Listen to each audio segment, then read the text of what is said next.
Hello there everybody, and today I am doing some work to the smallest layout that I've ever seen.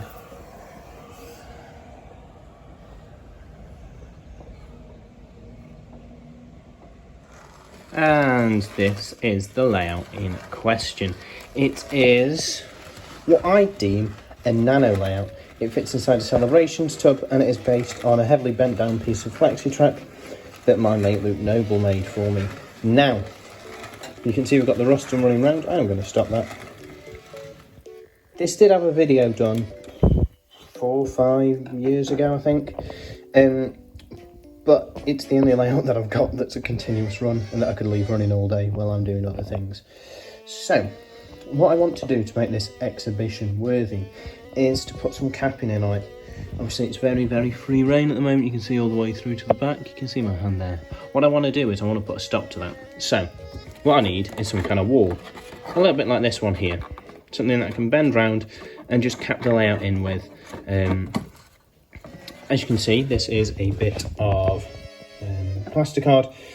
It's actually the same that I've used on the Hulk layout and the tramway layout. I bought too much of it, so I'm just using it up. But yeah, you can kind of see it's a nice brick effect. Touched in some different ones in different colours. Need to go over it once more, but I'm going to weather it down first and then touch in a couple of different colours of bricks. But yeah, you can kind of see that's going to be the plan, is that's going to be mounted across the back. Nice and weathered down, just so I can cap the layout in a little bit. Might wrap it a little bit around this way. Not quite decided yet. But the first job is to weather this down. Kind of was taking inspiration from Bury Bolton Street here on the East Lancs Railway. Nice big, some streaking coming through on them walls. So you can see the wall's been weathered. I've added a little bit of streaking to it, obviously.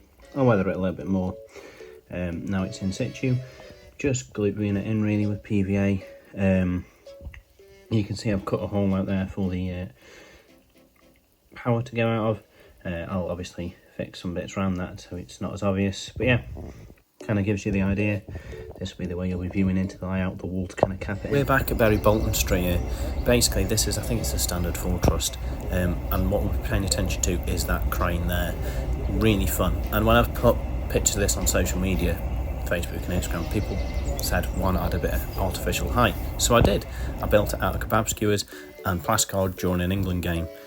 It doesn't look too bad, it looks a bit rough, but that's kind of what I want. Little update, the A-frame has had a little bit more work done to it. It's been painted and weathered down with this brake dust. It's worked quite well actually, kind of just like patching it on in certain places, and then just kind of scrubbing away, dotting, dashing, all that sort of stuff really. Just trying to get that lived in worked appearance like the one that I saw at the East Lancs. But yeah, so the next thing to do will probably be to put the chains on, and then I can begin to put the gearing and whatever on.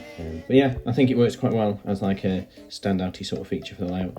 I've also cut and added in this extra bit of, well, it's the same stuff as the walling, but it's actually the I'm going to use it as cobbles. Just again, it's just another different thing for a vantage point. And then I need to basically work out how I'm going to stack the stuff in the middle. Okay, so I've done a little bit of painting and weathering in a brighter yellow tone over the top. Then I've kind of like faded some away. Bit of rust coming through there, a little bit like the one on the East Lancs that I've just shown you. Kind of got a bit of chain going on there. I'm going to put a hand wheel there, and I'm just going to put a little dot of super glue on the top there, just like that, just to make sure the top chain stays in place there. Plenty of room for the Ruston to fit underneath, and yeah, that's a nice dominating view. I like that. Things are beginning to come together for the layout now. I've got a big bag of things that I need to rust up in order to put on the layout. But the first detail I'm going to put on is this, which is a somewhat broken ladder, and I'm just going to lean it up on the back there, just as if somebody's used it to get on top of the van for whatever reason, or maybe it's been left there for some work or what have you. So I'm going to glue that in with some super glue and then Actually, I told a lie. I have bedded in the wall because there was a big gap because the layout itself was sort of contoured away. So I've just stuck down some hedging. Bushes grow everywhere really. So it's nice just to have a little bit of greenery. It also covers up where the wires are on the layout. So yeah, nice little bit of greenery there. Just juxtaposition, done it. Oh, and the A-frames had a mechanism fitted to it to kind of attach to the wire itself. It's just an old buffer housing, scruffily painted yellow. Hopefully it kind of looks like an external unit that's been fitted to it afterwards, just with a bit of a hand wheel on it. Yeah, just a little detail. Not too obvious at any point, but still pretty cool. And just kind of finishes the A-frame off that little bit more after it's weathering. Alright, so we are onto the weathering of the item. So what I've done is I've painted all of these in like a base layer, effectively not very well, of like a darker rust colour, and what I'm doing is I'm going over the top with a weathering powder and just kind of sponging it on. I've used a couple of different brushes just to create that little flaky rusty sort of tone. Some things took it quite well. The wheels have taken it really well, and the rails, but like the window frame up at the top there, not so much. In my experience with rust weathering, the key is to kind of have 2 or 3 different tones to go through, so that was what I was trying to do, build up different layers.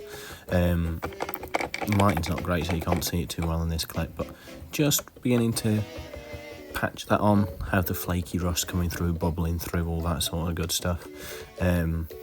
Obviously I've got that much different scrap to include in this that everything needs to be slightly different.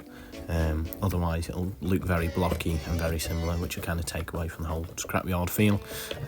But yeah, I think it's gone alright. And this is me beginning to apply the scrap onto the layout here. Really basically done, trying to build up, just gluing it down with PVA. In terms of detailing, this layout is pretty much where I want it to be. I've put a figure on there, and we have got a dog on the end there.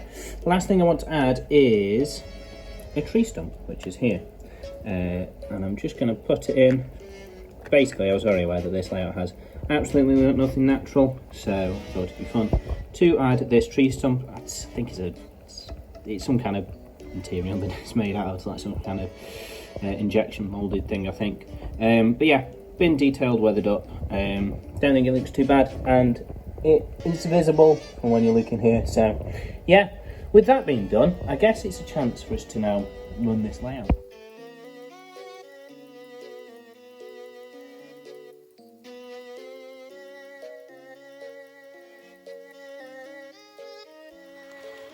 So to conclude, this layout is not the most prototypical layout ever built. It is not the most realistic or anything like that. However, it is a lot of fun. And when I set out to do this, I wanted to detail up that very basic layout that we saw at the start. And I think that I have done that. It's been a really fun exercise in creative modelling. The A-frame, like I said, is scratched like bab skewers and things like that. And it's been fun to do some different sorts of weathering on the scrap loads in the middle, and also the addition of the tree stump on the back there, the person and the dog sat here, just little extra details that I don't often add to layout, so it's been quite fun to do that. This layout obviously is not the best layout that I've ever built. In terms of running ability, this is it. I mean, you can slow the speed right down. Well, we caught that on camera. It's never derailed before. I have to review the footage of that. But anyway, it does kind of mean that I'm going to have to curtail this video a little bit. But basically, this layout means that if I ever get invited to an exhibition with Shaw's Cross, my shunting yard, or the Hulk that I built Anywhere's Road, or another layout that I'm working on at the moment, which there'll be a video on that in a couple of weeks' time. It means I can have this on the side and always have something running. It's been really good fun to work on. Test some skills, build some new stuff, and just try something new. So I'm going to call the video here, I think. If you enjoyed it, leave a like. If you didn't, leave a dislike. Leave a comment letting me know how I can improve the modelling or the video itself, and I'll catch you in the next one, which will be something completely different, I think. Laters.